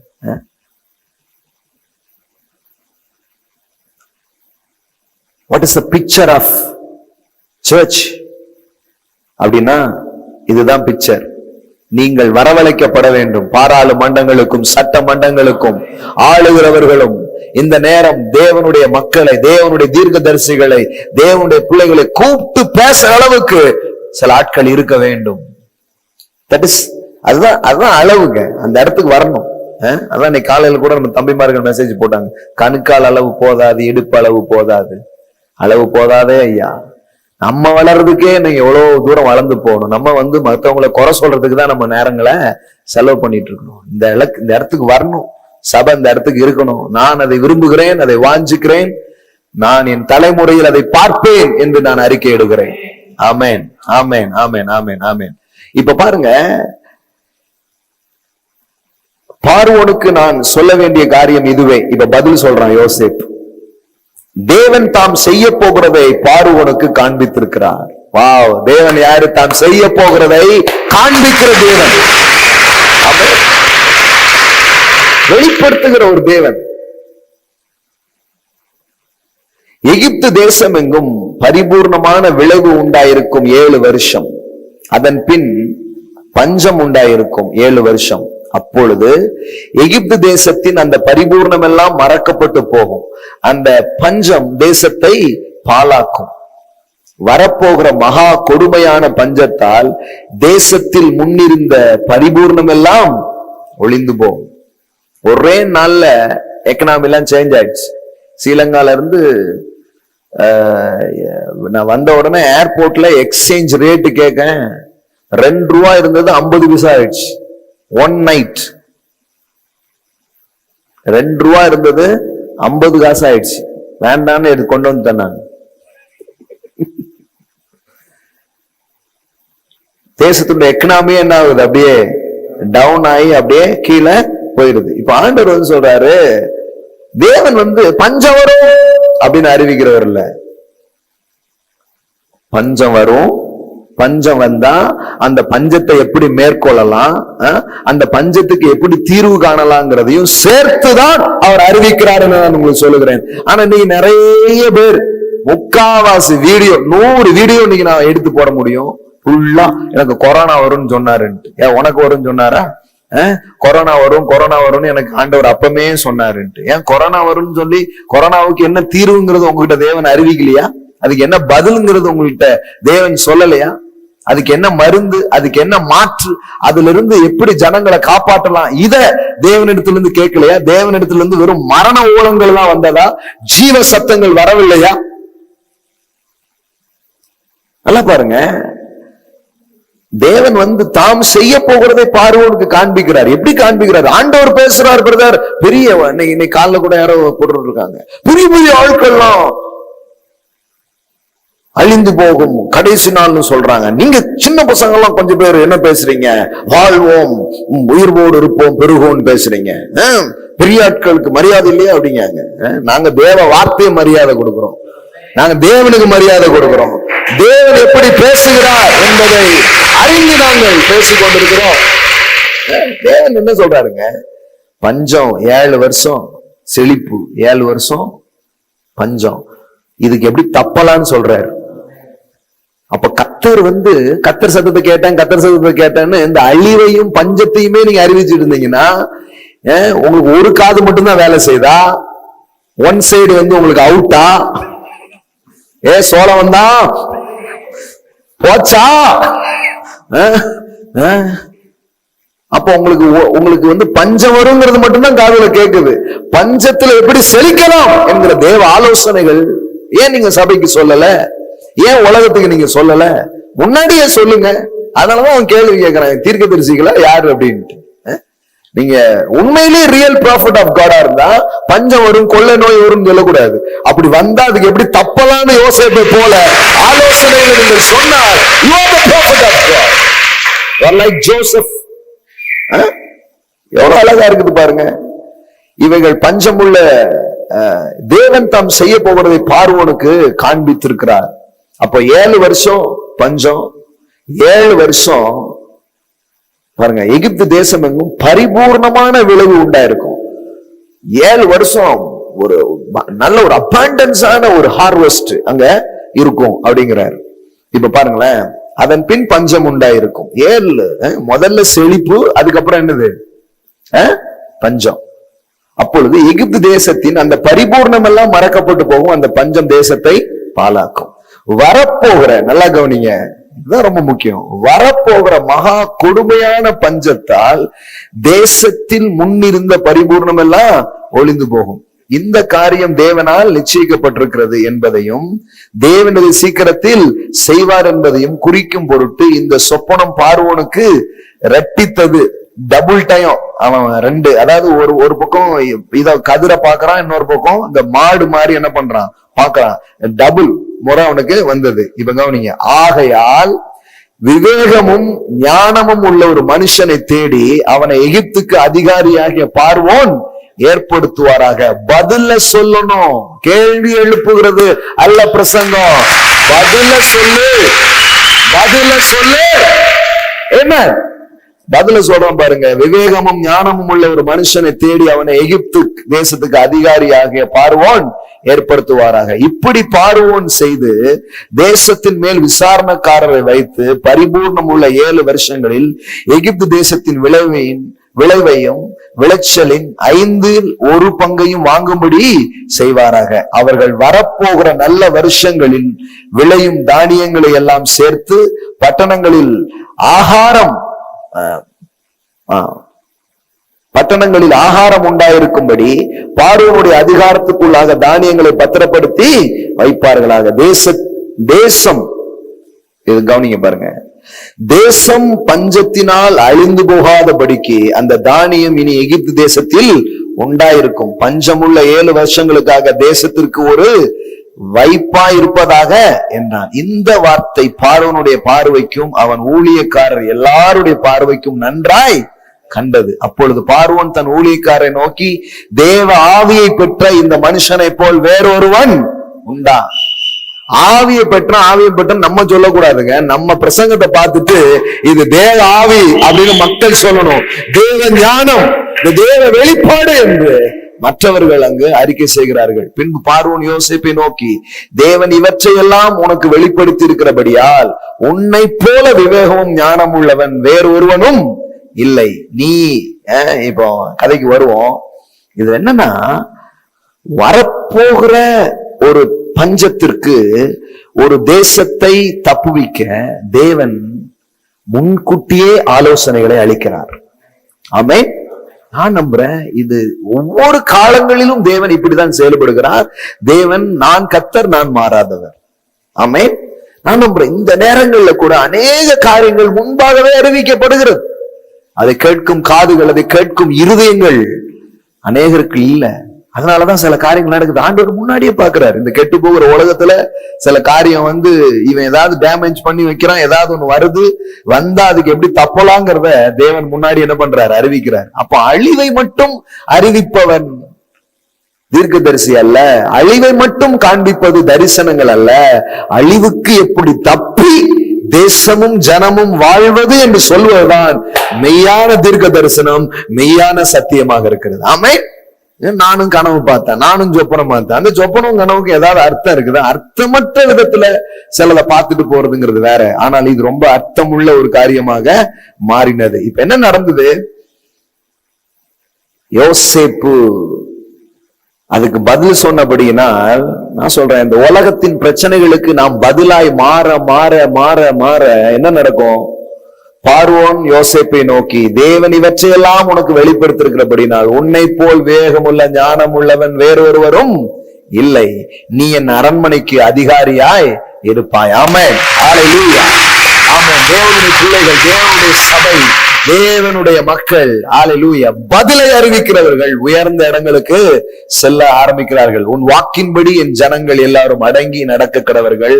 சிங்காசனத்தில் மாத்திரம் உன்னிலும் நான் பெரியவனாய் இருப்பேன். பின்னும் பார்வோன் யோசேப்பை நோக்கி, பார், எகிப்து தேசம் முழுமைக்கும் உன்னை அதிகாரி ஆக்கினேன் என்று சொல்லி பார்வோன் தன் கையில் போட்டிருந்த தன் முத்திரை மோதிரத்தை சுழற்றி அதை யோசேப்பின் கையில் போட்டு மெல்லிய வஸ்திரங்களை அவனுக்கு உடுத்தி பொன் சரப்பணிகளை அவன் கழுத்தில் தரித்து, அதாவது தேவ ஞானம், தேவனுடைய விஸ்டம், தேவ ஆவியின் வெளிப்பாடுகள் நமக்குள்ள இருந்து பொங்க பொங்க இந்த உலகத்துல இருக்கிற எல்லா நிறைவையும் நாம் நம் பக்கம் கவர ஆரம்பிக்கும். தேவனுடைய மக்கள் பக்கம், தேவனுடைய ஜனங்கள் பக்கம் அதெல்லாம் திரும்பும் என்று நான் உங்களுக்கு சொல்லுகிறேன். ஆமென். ஹல்லேலூயா. தன்னுடைய 2ஆம் ரதத்தின் மேல் அவனை ஏற்றி, எல்லாம் வந்துருச்சு, BMW, ரோல்ஸ் ராய், ஹல்லேலூயா, லம்போர்கினி, ஹல்லேலூயா, எல்லாம் வருது பாருங்க. தென்பலிட்டு பணியுங்கள் என்று அவனுக்கு முன்பாக கூறிவித்து எகிப்து தேசம் முழுமைக்கும் அவனை அதிகாரியாக்கினான். பின்னும் பார்வோன் யோசேப்பை நோக்கி, நான் பார்வோன், ஆனாலும் எகிப்து தேசம் உள்ளவர்கள் ஒருவனும் உன் உத்தரவு இல்லாமல் தன் கையையாவது தன் காலையாவது அசைக்க கூடாது என்றான். ஓகே, இப்ப கவனிங்க, இது ரொம்ப முக்கியமான ஒரு வசனம். பார்வோன் யோசேப்புக்கு சாப்நாத் பன்னேயா என்கிற பெயரை இட்டு, என்ன பேருங்க? சாப்நாத் பண்ணையாரா? சாப்நாத் பண்ணேயா அப்படின்னு ஒரு பேர் என்ன பண்றான், விடுறான் பாருங்க. இது யோசேப்புக்கு கொடுக்கப்பட்ட ஒரு பெயர். இந்த பார்வோன் மன்னன் அவனுக்கு என்ன பண்றான், ஒரு பேரை வைக்கிறான், சாப்நாத் பண்ணையா. இந்த சாப்நாத் பண்ணையா அப்படிங்கிற பேருக்கு என்ன மீனிங் அப்படின்னு நீங்க போய் படிச்சு பார்த்தீங்கன்னா, சேவியர் ஆஃப் த வேர்ல்ட் அப்படின்னு அர்த்தம். ஹல்லேலூயா. savior of the world. Amen. இந்த முழு வேதாகமத்திலையும் யோசேப்பு என்கிற இந்த கதாபாத்திரம் இயேசு கிறிஸ்துவுக்கு முன்னடையாளமாக சொல்லப்படுகிறது. அப்படின்னா அர்த்தம், யோசேப்பு இருந்தா, the savior of the world இருந்தா, there is no famine, அங்கு பஞ்சம் இல்லை, அங்கு அழிவு இல்லை, தேசமும் ஜனமும் அழிவுக்கு தப்பப்படும்.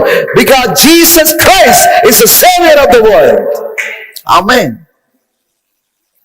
இந்த யோசேப்பையும் 20 காசுக்கு வித்தாங்க.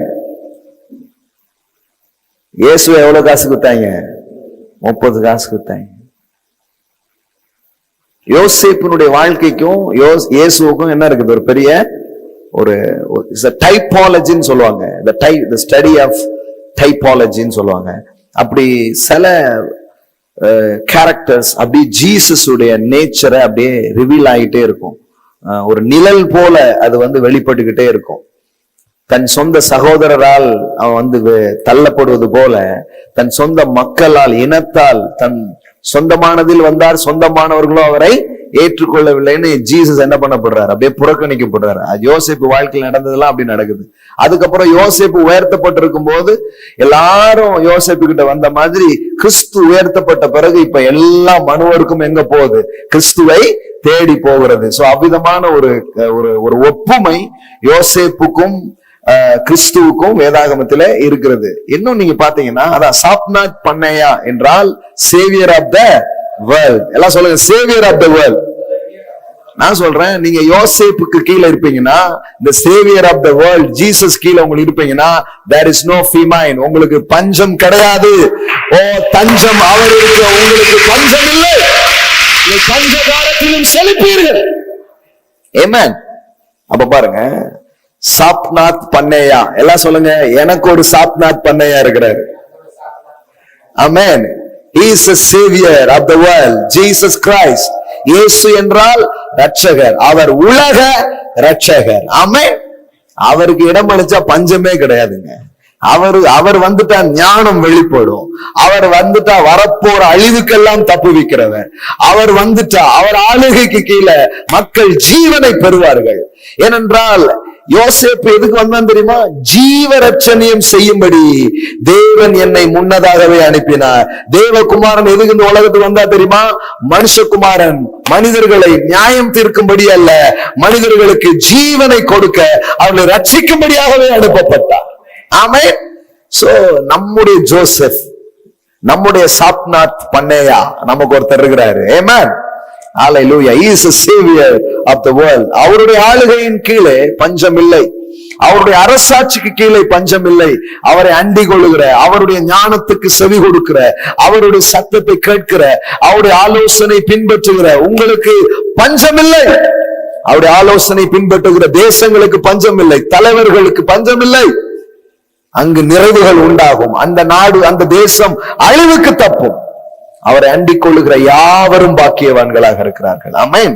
இந்த யோசேப்புக்கும் கிறிஸ்துவுக்கும் இருக்கிற ஒற்றுமைக்கு இன்னொரு காரியம் சொல்லலாம். என்ன சொல்லலாம்னா, அங்க பாருங்க, சாப்நாத் பண்ணையா என்கிற பெயரை இட்டு ஓன் பட்டணத்து ஆசாரியனாகிய போத்திபிராவின் குமாரத்தி ஆகிய ஆஸ்நாத்தை அவனுக்கு மனைவியாக கொடுத்தான். ஒரு பிரஜாதி பெண்ணை அவன் என்ன பண்றான்? மனம் முடிக்கிறான். சோ கிறிஸ்து எப்படி இந்த உலகத்தை ஏற்றுக்கொள்கிறார் என்பதற்கு அது அடையாளமா இருக்கிறது. அவனுக்கு மனைவியாக கொடுத்தான். யோசேப்பு எகிப்து தேசத்தை சுற்றி பார்க்கும்படி புறப்பட்டான். பாருங்க, யோசேப்பு அங்க இருந்தபடியினால் தேசம் பஞ்சத்திற்கு தப்பினது. நான் சொல்லட்டுமா, கிறிஸ்து உங்க வாழ்க்கையில இருக்கிறபடினால் நீங்கள் பஞ்சத்துக்கு தப்புவீர்கள். உங்களுக்கு பஞ்சம் இல்லை.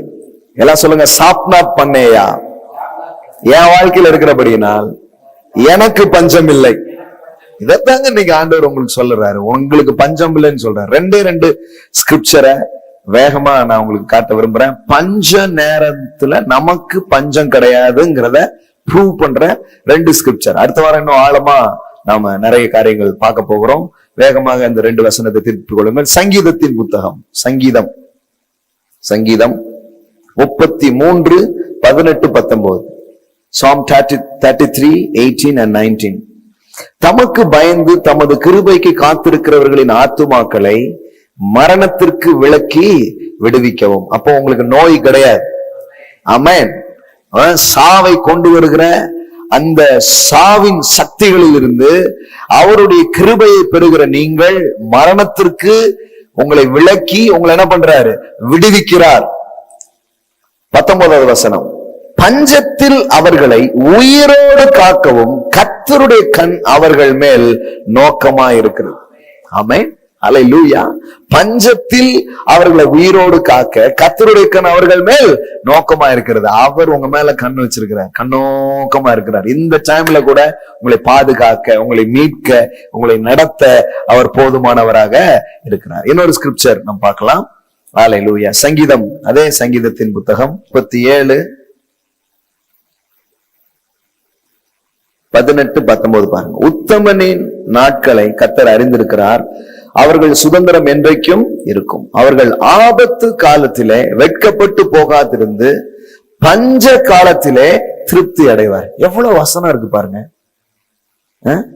அவர்கள் ஆபத்து காலத்தில் வெட்கப்பட்டு போகாதிருந்து பஞ்ச காலத்திலே, இந்த நேரத்துல துட்டுனா வந்துருமா? சொலிப்புனா வந்துருமா? வந்துரும்னு அவர் சொல்றாருங்க. நான் ரொம்ப புத்திசாலி கிடையாதுங்க. நான் இந்த என் மூளையை நம்பி வாழலைங்க. கர்த்தர் வரும், பஞ்சத்தில் திருப்தி அடைவார்கள் இருக்கிறாரு. பஞ்சத்துல பட்னியா தானே கிடக்க முடியும் நீங்க சொன்னீங்கன்னா நீங்க யதார்த்தத்தை பேசுறீங்க. நான் தேவ வார்த்தையை நான் நம்புறேன். இன்னும் ஆழமா கேட்கணும்னா போன வாரம் பேசுனதை கேளுங்க. பஞ்ச காலத்துல எப்படி ஒரு விதவையை கடவுள் போஷித்தார். பஞ்ச காலத்தில் ஊழியம் எல்லாம் நடக்குமா? தீர்க்கதரிசி கரிசோறு சாப்பிட்டு இருக்கான், தெரியுமா உங்களுக்கு? ஆமென். Thank God. இன்னைக்கு கூட நாங்க கரிசோறு சாப்பிட்டு தான் வந்து பிரசங்கம் பண்ணிட்டு இருக்கிறோம். கர்த்தருடைய நாமம் மகிமைப்படுவதாக. அல்லேலூயா. என்னமோ தெரியல, அது செவ்வாய்க்கிழமை தூரம் அப்படி வந்துடுச்சுன்னா நான் என்னங்க பண்றது? அப்ப எவ்வளவு அழகா போட்டிருக்கு. ஆபத்து காலத்தில் வெட்கப்பட்டு போகாதிருந்து பஞ்ச காலத்திலே அடைவார்கள். இந்த மாதங்கள்ல எனக்கு வழக்கமா வர்ற காணிக்கையை விட 2 மடங்கு வந்திருக்கிறது என்பதை சந்தோஷத்தோடு அறிவிக்கிறேன். Double portion. ஆமென். இது இல்ல, இந்த நம்ம இந்த ஹெல்ப் பண்றோமே அது வேற, அது தனி கணக்கு. நான் சொல்றது அது சொல்ல, அது நாம அநேகர் இணைஞ்சு செஞ்சு அந்த அக்கௌண்ட்ஸ் எல்லாம் ஒரு டீம் மெயின்டைன் பண்ணி அது பண்ண, அதை நான் சொல்ல வரல. நம்முடைய ஊழியத்திற்கு எனக்கு வந்த காணிக்கைகள் ஆலயம் திறக்கவில்லை, உண்மைதான். ஆனால் கர்த்தர் பாருங்க பல விதங்கள்ல இந்த டைம்ல காசு இருக்காத பிரதர், இந்த மக்கள் கஷ்டப்படுவாங்களே பிரதர். இல்ல, இந்த டைம் என்னுடைய சேவிங்ஸ் டபுளாக மாறி இருக்கிறது, 2 மடங்கு அதிகமாக்கப்பட்டிருக்கிறது என்பதை உங்களுக்கு நான் சொல்ல விரும்புகிறேன். ஆமே. தேவன் அதற்கு சாட்சி. இந்த வார்த்தையை நான் பேசுகிறேன் என்றால் உற்சாகப்படுத்துறதுக்கு என்றோ ஏதோ ஒன்றை மிகைப்படுத்தி பேசணும் கிடையவே கிடையாது. தேவனுக்கு முன்பாக சொல்லுகிறேன், இந்த மாதம் என்னுடைய சேமிப்பு 2 மடங்காக்கப்பட்டிருக்கிறது. அல்லேலூயா, அல்லேலூயா. மாசந்தோறும் இந்த தேவ ஞானத்தை நான் ஃபாலோ பண்றேன். ஒரு அமௌண்ட் நான் சேவிப்பேன். இந்த மாதம் அதை 2 மடங்காக செய்ய கர்த்தர் எனக்கு உதவி செய்திருக்கிறார். ஆமென். எல்லாவற்றிலும் 3 விழா திறப்பு விழா நான் அதை நம்பல.